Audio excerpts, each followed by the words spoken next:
Or you've seen this in, I'm sure, countless movies. Right? It's that scene where, the boat's taking on water. There's hangry dinosaurs outside, trying to beat the door down. The building you're in has just been racked by an earthquake. Movies set the same scene in countless different ways, but it's essentially a group of people who have to make a choice. Do we stay or do we go? Now, they always choose to go. One, because that's what advances the plot of the movie. But also because they get the sense that to go means potential peril, but to stay means certain death. If we go, we may die, but if we stay, we definitely will. This is the second week in a series we're calling The American Way. What we're doing during this series is we're trying to name aspects of American culture that are in conflict with the Jesus way. So all cultures, with all their beauty and benefit, Roman culture in the first century, American culture in the 21st, and every human culture in between, has ways of imitating and mimicking the way of Jesus.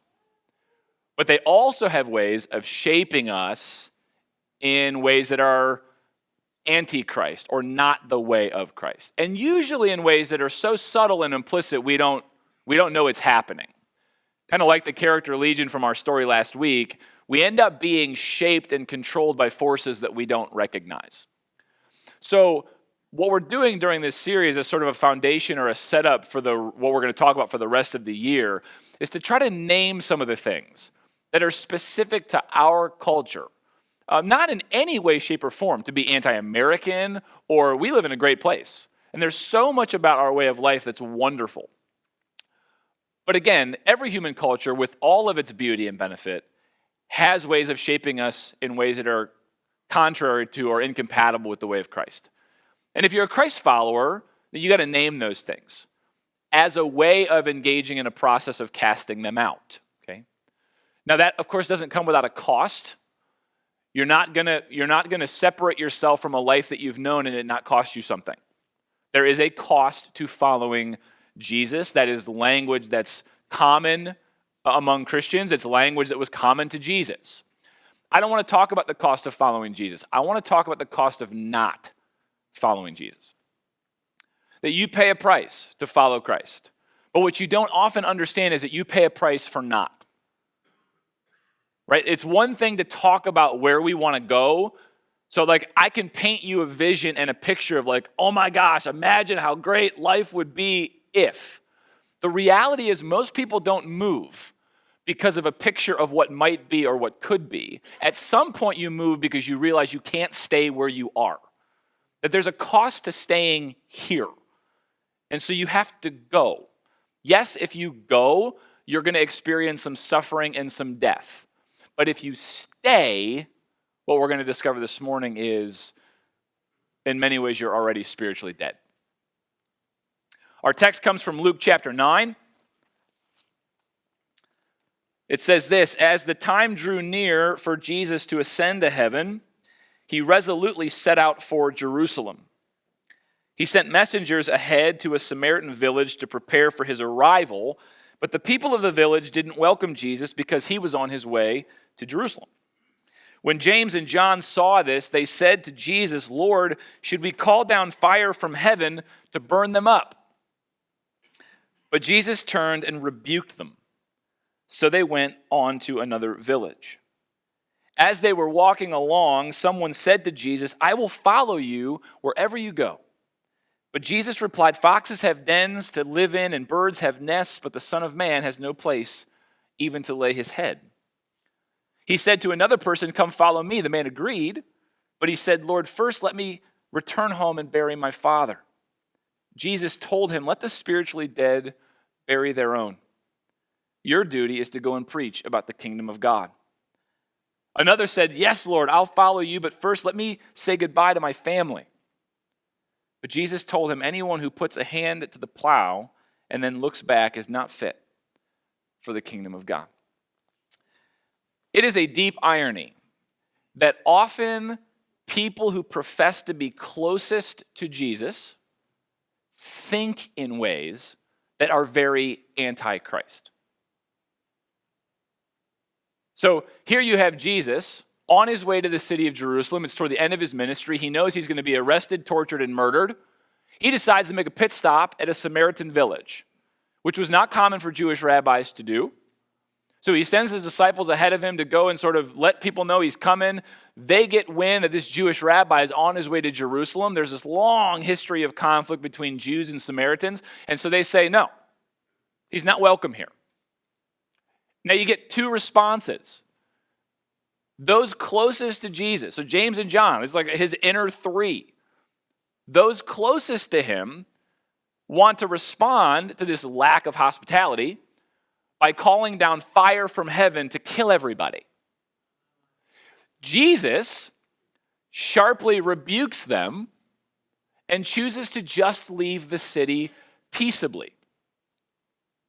Now, you don't get much more of a marked contrast. You have Jesus and the people who are closest to him. Jesus just wants to leave the village peaceably. Those closest to him want to kill everyone. It is ironic that sometimes the people who are closest to Jesus, James and John in this story, many professing Christians today, that even though we profess to be close to Jesus, we have all kinds of thoughts going up in here that are nothing like him. Now, how does that happen? How does it happen that the people who profess to be closest to Jesus often think in ways that are nothing like Jesus, often the opposite of what Jesus is all about? How does that happen? I mean, part of it is just a formation issue.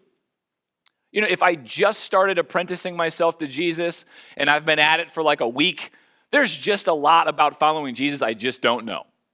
Right? I just didn't know that Jesus doesn't want to kill people. I just hadn't learned that lesson yet, right? So I just got to go through that process, and I got to have these lessons. Okay, now I know that, so, I'm going to just, and so part of it's formation, but James and John have been at this for a few years now. I mean, they have had countless experiences with Jesus. They have been in countless private conversations. They've had the mysteries of the kingdom of God opened up to them. Jesus has talked with them very plainly about what's going to happen to him, and they're not newbies at this.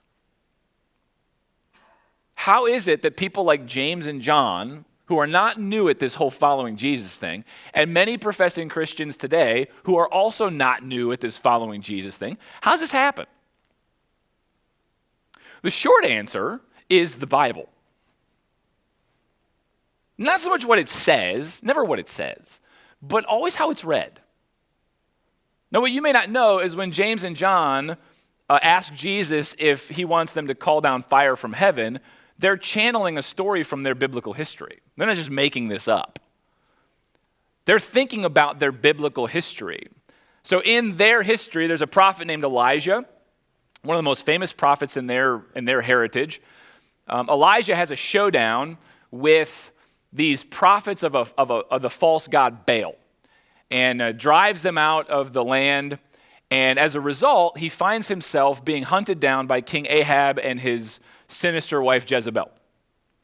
Because Ahab and Jezebel benefited from the false religion that was going on in their nation.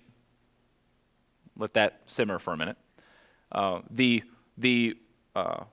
leadership establishment was benefiting from a false religion that was operating in their nation.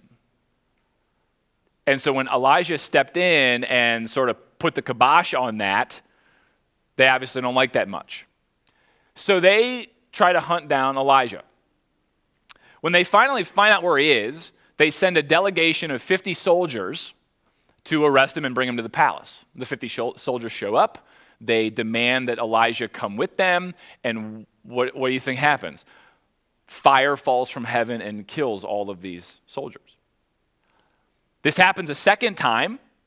It would have happened a third time, except the commander of the third delegation got smart and didn't make any demands. Right? He just showed up and said, could you please come? We don't want to die. Here's what's happening. What James and John are doing is they're reading their Bible in a particular way. They see themselves uncritically in a particular role. So they're in the Elijah role. They could just as easily have been in the Ahab role. They just chose not to put themselves there. They're in the Elijah role. That's how they see themselves. We're God's messengers. We've been entrusted with the kingdom. We're supposed to go out and, spread God's word, and we're supposed to purge the nation of all of the ungodly stuff. We are like Elijah. The people in the Samaritan village, just like the soldiers in the Elijah story, they're the ones that are getting in our way.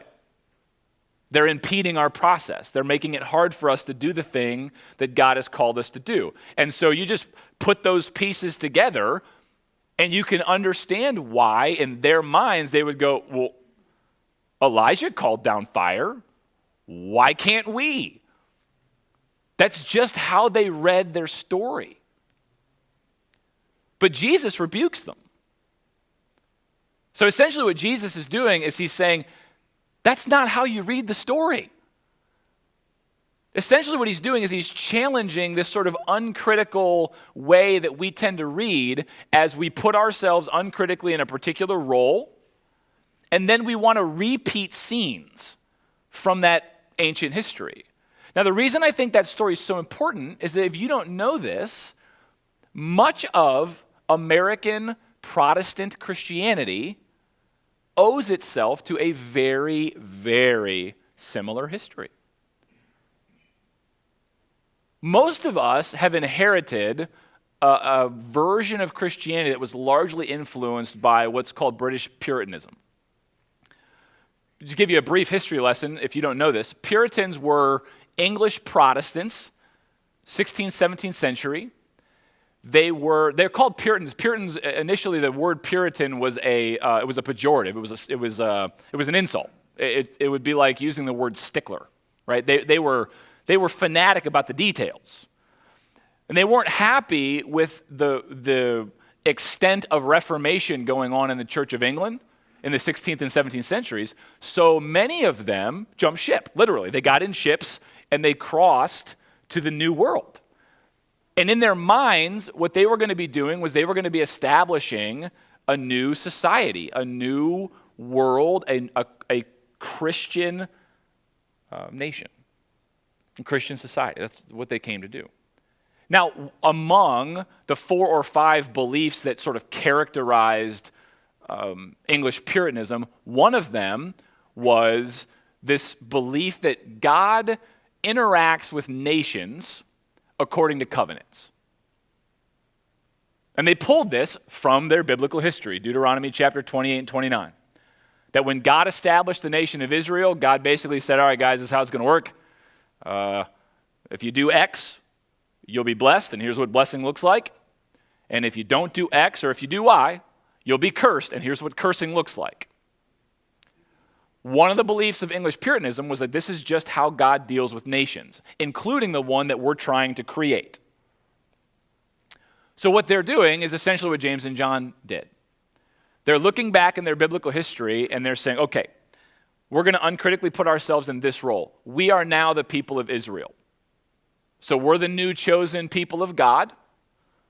And the new world, the Americas, this is the new promised land. And God's going to operate with us the way he operated with the people of Israel. So we have to live a certain way, and we get all of God's blessings. And if we don't live that way, then we're going to be cursed. Now, not only did that lead to some very egregious evils, or what I would hope we would now look back on and say were egregious evils, right? They treated the Native American population the way that the Israelites treated Jericho and Ai. Like literally in their writings, you can hear them refer to Native Americans as like the pagan, devil-worshiping inhabitants of Jericho. So not only did it lead to some atrocious evils, but it also, and this is for our purposes is more important, it essentially framed Christianity in transactional language and imagery. So Christianity is we do X and we get something that we want out of it. We want to have a blessed nation. We want everything to go well. We want to be a city on a hill. It was a Puritan preacher who first called America a city on the hill in the 17th century, a guy named John Winthrop. And ever since that time, right, what John Winthrop is doing is he's taking a phrase from Jesus' Sermon on the Mount, which is supposed to refer to the church, followers of Jesus, and he's applying it to a nation state. And ever since he did that, there's always been this sort of conflation in American history and society of that our society in general is like what the people of Israel were. One of the serious implications of this is that it frames the Christianity that many of us have inherited as largely a transaction. Without knowing it, this is what's so difficult, it's sneaky. That when you go in this direction, when you think like this, when you read the Bible this way, now faith becomes not about getting God, but about getting stuff from God. It's not about being faithful to God for faithfulness' sake. It's about if we're faithful, we get this. And this is what we really want. And much of the Christianity that you and I have inherited in subtle, implicit ways, this is what it ends up being. You know, Jesus tells a would-be follower, the guy who comes to him and says, I want to follow you. Jesus says, foxes have holes to live in, birds of the air have nests, so I don't have any place to lay my head.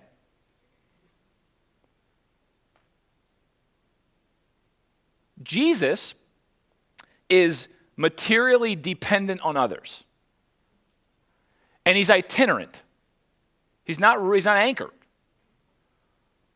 Most of us want to be materially independent, and we want to be rooted. We talk about material prosperity as a blessing, don't we?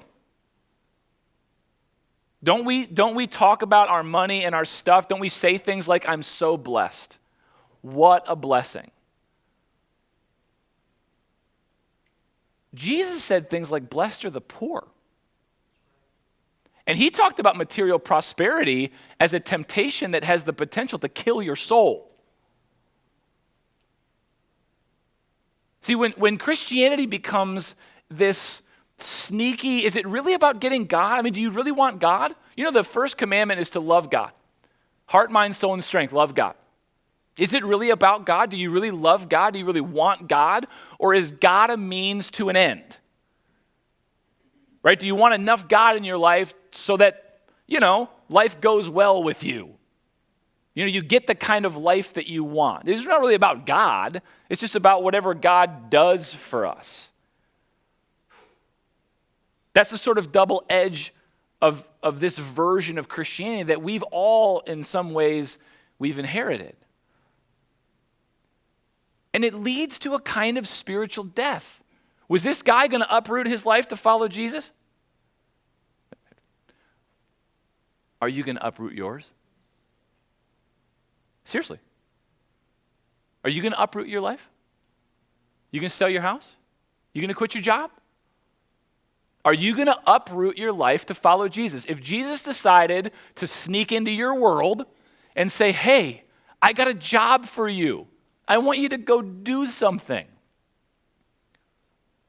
I don't have a place to live, and I don't know if you're ever going to have a home again.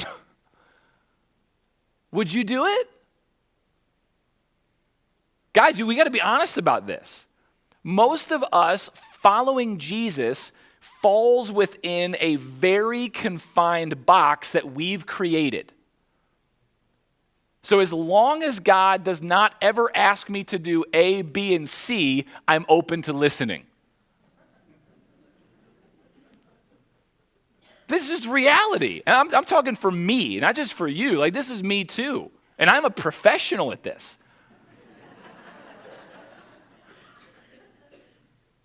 Right? If God would ever actually ask you to do something that falls outside of those parameters that you've set, because why would he? You probably wouldn't even hear him in the first place. See, we have inherited a version of Christianity that is very transactional, and it leads to a kind of spiritual death. Literally, somebody comes to Jesus and says, Jesus, I'm going to follow you, but I got to bury my dad. And Jesus says, let the spiritually dead bury their own. It's a horribly insensitive thing to say. Seriously, but Jesus is trying to make a point, right? He's not saying that don't go bury your dad, like, forget about him. He's trying to tell you there is a way of life over here that does not involve following Jesus. And its trademark is death. That you are spiritually dead over here. But that there is a life of following Jesus where you're actually alive. And what's so sneaky about this, and this is the cost of not following Jesus, why you can't stay here, is because you end up being spiritually dead, but you don't know to call it that. You don't know that that's what it is. You just call it life. It's just everyday life. I mean, one of the things that we inherit from the Hebrew prophets is they would consistently tell people, look, you become like what you worship. So just think of worship as the thing that's most important to you, okay? If what's most important to you is health and wealth and security, and if that's what's most important to you, then that's what you're worshiping. If what's most important to you is being right or being comfortable or getting to do whatever you feel like doing whenever you feel like doing it, that's what you're worshiping, functionally. I don't care what you claim to believe. Functionally, that's what you're worshiping. What the Hebrew prophets would say is that whatever you worship, you're going to become like that. And everything other than God is not alive. So when you worship things that are not alive, what happens to you? You become dead. And they would get very descriptive about this. Because in their world, they would make these little, stone figures, right, that looked like human beings or looked like an animal of some kind. And they would say things like, look, it has a head, but it obviously can't think. It has a chest cavity, but there's no heart in there that feels anything. Yes, it has eyes, but it doesn't see. It has ears, but it doesn't hear. It has a mouth, but it doesn't speak. It's got hands and feet, but they don't work. And that was their way of saying, when you worship lifeless things, this is what happens to you. You have a brain, but it doesn't think right. You have a heart, but it does not feel the way that it's supposed to. You have eyes, but they don't see correctly. You have ears, but they don't hear right. You have a mouth that doesn't speak right. You have hands and feet, but they harm as much as they help. And that's something that you can see in the world very easily, and you can also, in a moment of clarity and humility and honesty, you can see it in yourself. That you think things you should not think, you feel things you should not feel, you hear things that you should not hear, you see things you shouldn't see and don't see things that you should. Your mouth speaks things that they should not speak. That's evidence. That's evidence. You just follow the evidence backwards. There's something going on back here where we're worshiping something, following something that's leading to a spiritual death, but we don't know to call it that. We just call it life. It's just the way it is. And that's what makes it so dangerous. That you can live your entire human existence materially prosperous and spiritually dead. You're not, listen, you are not a body with a spirit. You are a spirit with a body. We spend most of our lives behaving like we're bodies that happen to have a spirit. And we tend to the body while our spirit largely goes malnourished or it just dies altogether. But because that's just the way that it's always been and it's what we've inherited, we just don't know that. We don't know to call it that. It was Julius Caesar who said, if you want to take the island, you got to burn the boats. You've heard that phrase before? It was his way of saying, if you're going to be victorious, retreat can't be an option. It's either you win or you die trying. Jesus tells a would-be follower that anybody who puts his hand to the plow and looks back is not fit for the kingdom. That's another nod to a story from their biblical history. This time not the prophet Elijah, but the prophet Elisha. Elisha is plowing, And Elijah comes to him and says, hey, you're going to be my successor. And Elisha says, okay, can I go say goodbye to my family real quick? Unlike Jesus, Elijah says, yeah, sure, go ahead. Just don't forget what we talked about here. You're going to be my successor. Elisha goes home. He takes the 2 cows that he'd been plowing with, and he kills them. And then he takes the wood from the plow, and he breaks it up, and he uses it to make a fire for the sacrifice. So he doesn't burn a boat, but he burns the plows. See, when he leaves home to follow Elijah, he's got nothing to look back to. Those plows have been burned. There's nothing back there. The only plow he has now is the one that he's accepted, following God. I want you to watch this video. I will close with this in just a second. Now, you may have gathered that those are videos of people hearing for the first time. And I showed you that because in some ways there's a spiritual parallel. They didn't know they were deaf. They didn't know what they were missing. But somebody did. Somebody who knew how to hear could see somebody who wasn't hearing and go, oh my gosh, they cannot stay there. If we have a way to help them out of that, we have to do that. And when they heard for the first time, right, it was like the light bulbs came on, and in an instant they realized, this is what we were missing? And there's not a single one of them who would have chosen to go back to a life of not being able to hear once they knew what hearing was all about and what hearing afforded for them, right? So in many ways, this message is about helping you to understand that you have inherited, for good and ill, you've inherited a version of Christianity that can keep up appearances and leave you spiritually dead and you not know it. But there are people who do know it, who have seen it, who have put eyes on it, who can talk about it, and who can help you go from a life that is characterized by spiritual death to one that's characterized by actual living, being an alive human being, and all of your faculties operating the way that they're supposed to.